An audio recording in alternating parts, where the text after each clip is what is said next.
Hello সবাইকে। আজ বানাবো ডিমের কোরমা। তো সবার প্রথমে ডিম সেদ্ধ করতে দেব। ডিম সেদ্ধ না হলে তো আর হবে না। তো ডিম সেদ্ধ করে নিয়েছি। এবার কড়াইয়ে তেল দিয়ে পেঁয়াজ আর আলমন্ড বাদাম দিয়ে দেবো। তারপর হালকা ফ্রাই করে নিয়ে তুলে রাখবো ঠান্ডা হওয়ার জন্য, কেন কি ওটার পেস্ট বানাবো। এই রেসিপিটার সব শেষে লাগবে একটুখানি বেরেস্তা, তো তার জন্য আমি একটা পেঁয়াজের বেরেস্তা বানিয়ে নিলাম। এবারে সেদ্ধ ডিমগুলোর মাঝখান থেকে কেটে নিয়েছি। তারপরে দিয়ে দিলাম নুন আর গোলমরিচ গুঁড়ো। তারপর ভালো করে মাখিয়ে নিয়ে হালকা করে ভেজে নেব। আমি কিন্তু এখানে হলুদ দিলাম না।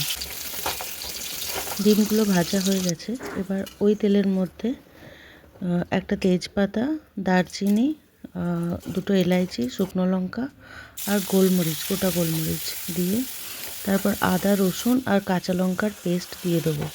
তারপর ওই পেঁয়াজ, ওই আলমন্ডের যে পেস্ট বানিয়েছিলাম ওই পেস্টটা দিয়ে দিলাম। 1 চামচ জিরে গুঁড়ো, 1 চামচ ধনে গুঁড়ো দিয়ে ভালো করে মশলাটা ভেজে নেব। তারপরে একটুখানি জল দিয়ে দেবো, নাহলে মশলাটা পুরো জ্বলে যাবে। তারপর দিয়ে দিলাম নুন, 1 চামচ চিনি আর দিয়ে দেবো 3 চামচ মতো দই, টক দই। তারপর ভালো করে মশলাটাকে ভেজে নেব। ভেজে নেওয়ার পরে যখন ওপর থেকে তেল ছাড়বে তখন ভেজে রাখা ডিমগুলোকে দিয়ে দেবো। তারপরে দিয়ে দেবো ফ্রেশ ক্রিম।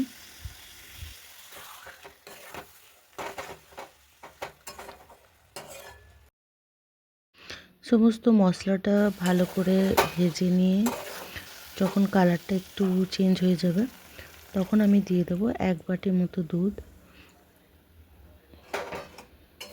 আর দেবো 1 চামচ মতো বাটার।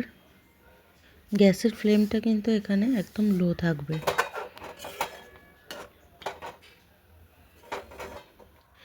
তারপর খুব ভালো করে ফুটে গেলে ওপর থেকে ওই বেরেস্তাটা দিয়ে দেবো।